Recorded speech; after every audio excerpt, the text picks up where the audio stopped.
फिर हम लोग जा रहे हैं ब्रह्म सरोवर, और वैसे ऐसे करना नहीं चाहिए। हम लोग ट्रिपल है एक बाइक पर, क्या पता कहाँ चलाना जाए, लेकिन चलो कोई बात नहीं है, अपना हरियाणा है, कोई दिक्कत नहीं है, अपने घर की बात है। और कुरुक्षेत्र तो एक तरह से हमारे गाँव जैसा है कि हाँ भाई एक गली से निकले दूसरी गली में निकल गए। तो चलो धीरे धीरे आपको ले चलते हैं, और धीरे धीरे जाना पड़ेगा क्योंकि हम 3 बंदे हैं, तो क्या पता क्या हो जाए। तो मिलते हैं आपको ब्रह्म सरोवर पे के लिए आए हैं। देखो भैया ब्रह्म सरोवर पे आओ, विजिट करो, अच्छा लगेगा। तो ये हमारे कहने से एक बार आओ, है ना आपका भैया प्यार किया तो मैं क्या ऐसा नहीं करता।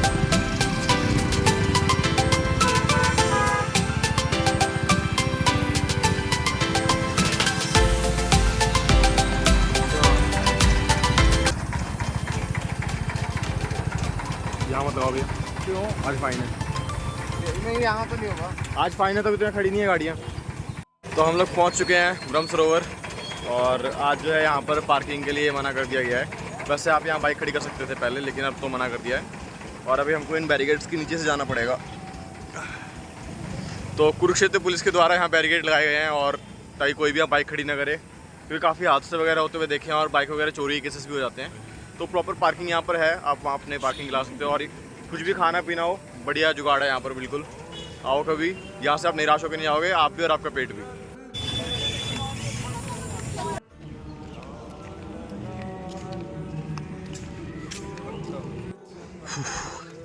तो ये ब्रह्म सरोवर इतना बड़ा है ना, लगभग 4 किलोमीटर के आसपास।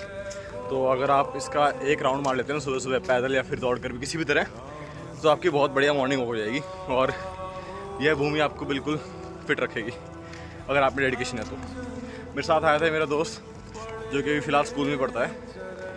आपका नाम भाई? उबांशु। अच्छा, पूरा नाम बताते पता है? उबांशु औजला। Very good. ये मैं सोचना है कि करण औजला का कोई कुछ लगता है, ये हमारे यहीं रहता है पास में हरियाणा से, और वो है कुलदीप भैया। यार अपनी शक्ल दिखा दो, साइड हो। और हेलो ब्रो, कैसे हो आप? कुलदीप सिंह फ्रॉम कुरुक्षेत्र हरियाणा। कुरुक्षेत्र हरियाणा। फाइन। तो इवनिंग वॉक। हाँ, हम लोग आए इवनिंग वॉक पे। ये इतनी बड़ी जगह है कि यहाँ पर कहते हैं ना, किसी भी टाइम आप वॉक कर लो, आपकी वॉक बढ़िया हो जाएगी बस। ठीक है, आपका पेट भी पतला रहेगा, आप भी पतले रहोगे। तो चलो अपनी लाइफ को हेल्दी जियो। मैं भी घूम लेता हूँ, क्या काफ़ी मैं। मिलते हैं थोड़ी देर बाद आरती स्थान पर, आपको दिखाएंगे क्या क्या होता है यहाँ पर, और प्रसाद लेके चलेंगे। तो देखो धीरे धीरे हम कब आए थे और क्या हो गया अब, मतलब कि क्या हो गया, मतलब ये नहीं कुछ भी हो गया, लेकिन कहते हैं ना सूरज ढल चुका है और रात हो रही है और लाइट्स जग चुकी हैं हमारे कुरुक्षेत्र की। और पीछे आप जो देख रहे हैं ना इतनी बड़ी इमारत, वो कोई इमारत नहीं है, और कहते हैं ना कि ये कोई मुंबई या दिल्ली नहीं है कि इतनी बड़ी इमारतें आपको वहाँ मिलेंगी। ये एक ऐसी जगह है जो कि एक कहते हैं ना गीता की जन्मभूमि है कुरुक्षेत्र। तो वह मंदिर जिसको ज्ञान मंदिर कहा जाता है, उसको 18 मंजिलों का बनाया गया ताकि गीता का हर अध्याय उसमें दिखाया जा सके। और उसके कंप्लीट होने के बाद आपसे मेरा खास इन्विटेशन है कि अगर आप आते हो हरियाणा क्या, अगर आप हरियाणा आते हो तो कुरुक्षेत्र जरूर आना, और अगर कुरुक्षेत्र आते हो तो ज्ञान मंदिर के दर्शन किए बिना आप जाइएगा मत, क्योंकि ये गीता की भूमि है, आपको गीता बसा देगी आपके अंदर में अच्छे से। तो आपका आवाज़ आ रही होगी अभी, तो वो असल में आरती हो रही है यहाँ की। जैसे आपने सुना होगा ना गंगा में या ऋषिकेश में, सॉरी बनारस में और ऋषिकेश में गंगा की भव्य आरती की जाती है, उसी तरीके से यहाँ भी जो है ये कुरुक्षेत्र जो पावन धरा है हरियाणा की, उसकी भी एक भव्य आरती की जाती है हर शाम को। और अगर आप यहाँ पे आते हैं उसको भी मिस मत करना। तो उसी के साथ साथ इस कुरुक्षेत्र धरा के आपके दर्शन कराएंगे अच्छे से, बिल्कुल। और अब हम जा रहे हैं धीरे धीरे मंदिर की ओर, जो कि है शिव भगवान का। और कहा जाता है कि ब्रह्मा जी ने अपना पहला यज्ञ यहीं पर किया था, इसलिए इसका नाम ब्रह्म सरोवर पड़ा है। और एक और ख़ास बात बताऊँ क्या है यहाँ का, हाँ शंख की बता रहा हूँ भैया। तो यहाँ पर कोई भी इवेंट शुरू होता है ना, जैसे कि हम सुनते हैं कहीं पर कोई प्रोग्राम है या फिर कोई सरकारी फंक्शन वगैरह है, तो दीप प्रज्वलन के साथ साथ शंख भी बजाया जाता है, क्योंकि हरियाणा की इस भूमि को वरदान है, कह सकते हैं ना कि एक मतलब कि मतलब भाग्य है इस भूमि का कि इस जगह पर हमेशा शंख के बजकर ही किसी भी चीज़ की शुरुआत होती है।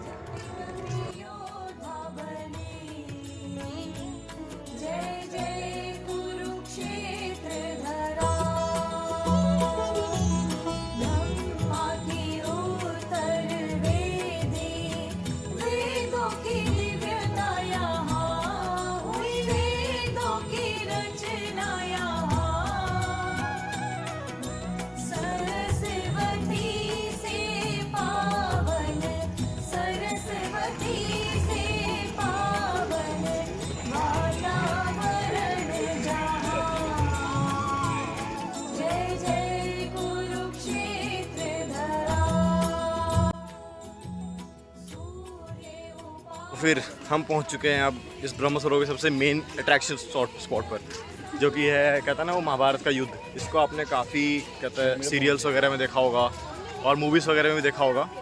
तो यह एक ऐसी चीज़ है जो कि बहुत ज़्यादा अट्रैक्टिव चीज़ें हैं। और हरियाणा गवर्नमेंट का जो ऑफिशियल कहते हैं ना कि सिंबल बनाया गया है, वो भी इसी को बनाया गया है, क्योंकि यह एक हिंदुस्तान की एक ऐसी परिक्रमा है, हमारे इतिहास को दर्शाती है और हमारे हरियाणा को एक पावन धरा के तौर पर सामने लेकर आती है। तो अगर आप यहाँ पर आते हैं, उसके सामने एक पिक्चर तो ज़रूर बनती है। और ये श्री कृष्ण और अर्जुन के रथ के ऊपर हनुमान जी का वास भी दिखेगा आपको, मैं दिखाता हूँ जूम करके। हाँ, तो तभी से ही जब से हनुमान जी इस रथ के ऊपर बैठे थे, तब से ही यहाँ पर जो है झंडे के ऊपर हनुमान जी की फ़ोटो लगाने जाने लग गई है, क्योंकि ध्वज पर अगर हनुमान विराजते हैं तो फतेह ज़रूर होती है। तो फिर अभी हम लोग जा रहे हैं अपने घर वापस। और उपांशु के पापा बहुत ज़्यादा कहते हैं ना कि फोर्स कर रहे हैं उसको भी, जल्दी आ जल्दी आ जल्दी आ। आपको पता ही होगा मिडिल क्लास में अगर घर वालों को फ़ोन आ जाता है तो हमको पुलिस से भी जल्दी पहुंचना पड़ता है। पुलिस बाद में पहुंचेगी, हम पहले पहुंचेंगे ठीक है, क्योंकि हमारे फ़ोन पर सिर्फ एक बात होती है, कहाँ है, और फिर हम बोलते हैं जहाँ पर है, और फिर एक लाइन आएगी आगे से, घर आ जा जल्दी। और फिर हमें ऐसे जाना पड़ता है जैसे कहीं आग लग गई हो। भगवान करे ऐसा ना हो, लेकिन फिर भी अब कहते हैं ना typical middle class Indian family.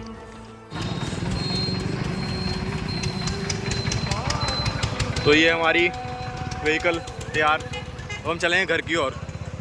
रात होने वाली है, घर वालों के फ़ोन आ रहे हैं, तब आ जा चलो भैया। और ये रास्ता जाता है सीधा NIT कुरुक्षेत्र, किरमच और हतीरा गांव की ओर। और यहीं से हमारा घर भी है, चनारथल रोड पे। आना कभी, घर आने की ज़रूरत नहीं है, वहीं से मैं चले आना, ठीक है। मेरे पास नहीं इतने पैसे खिलाने पिलाने के। 500 के हाव भाव उड़े हुए हैं, और इनसे सावधान रहें क्योंकि कभी भी एग्रेसिव हो जाते हैं।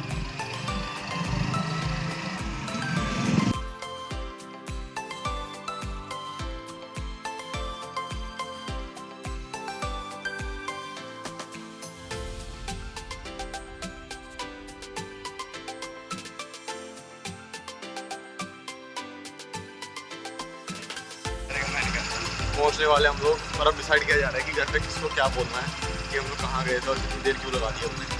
चलो कोई बात नहीं, बोलते हैं घूमने गए थे, उसमें कोई बड़ी बात नहीं है, लेकिन कहते हैं टाइम से घर आ गए हम लोग, उससे बड़ा क्या चाहिए। तो आप लोग भी अंधेरा होने के पहले अपने घर पहुँचा करो, घर वालों को टेंशन होती है, स्पेशली जिनके एक बच्चे हैं, मतलब कहते हैं ना अभी तक अपनी यंग एज में है, तो उनके पेरेंट्स को ना बुरा नहीं मानता, ठीक है। जैसे हमारे पीछे एक बहुत बदमाश लड़का बैठा हुआ है, इसके पापा का 10 बार फ़ोन आ गया होगा, लेकिन इसको परवाह ही नहीं है, इसको परवाह ही नहीं है।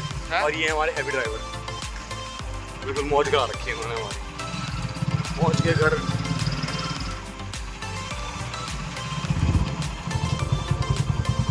तो